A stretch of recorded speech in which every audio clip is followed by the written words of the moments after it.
Port scanning is the process of checking for open ports, TCP or UDP ports on a remote machine. It is very important that you think of the traffic implications of your scans before you perform any, as it might have possible effects on the target machines. We have two methods for scanning a TCP port. The first method is called connect and the second method is called SYN/stealth. The first method is purely based on the three-way TCP handshake mechanism we saw earlier.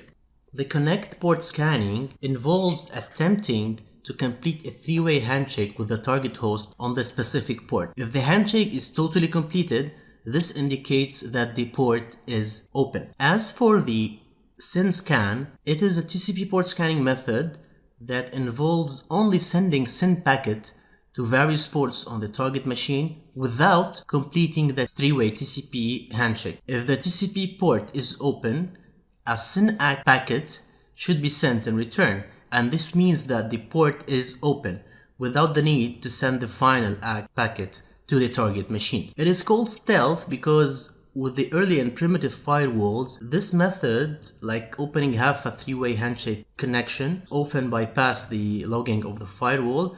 But this is not the case anymore with the new firewalls, as your scans will be detected. UDP scanning is different than TCP scanning, as we know that TCP is connection oriented while UDP is stateless. So it doesn't involve the three-way handshake mechanism.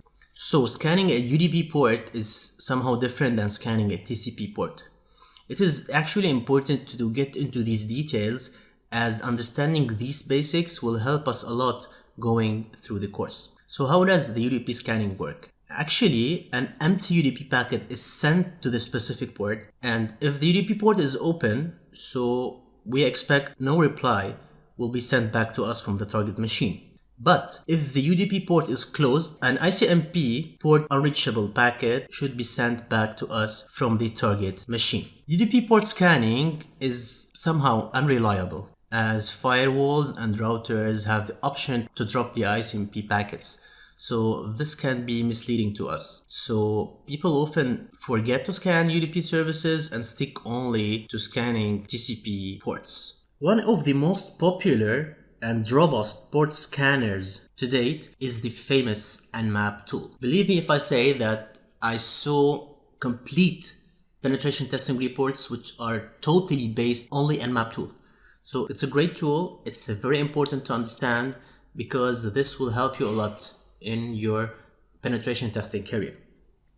It has numerous features, not only just port scanning, as you will see. The default Nmap TCP scan will scan like 1,000 most popular ports on a given machine. But again, consider the amount of traffic that you are generating. So this default 1,000 ports can generate up to 70 kilobytes of traffic. This is only scanning one port. So how about scanning like all the ports? This is only scanning 1,000 ports. So how about scanning all the ports? That's 65535 ports on the machine. It will actually generate around 4 megabytes of traffic. So 4 megabytes of traffic just for one host. How about scanning the full subnet? For example, the full subnet for a C-class network, which are like 254 hosts.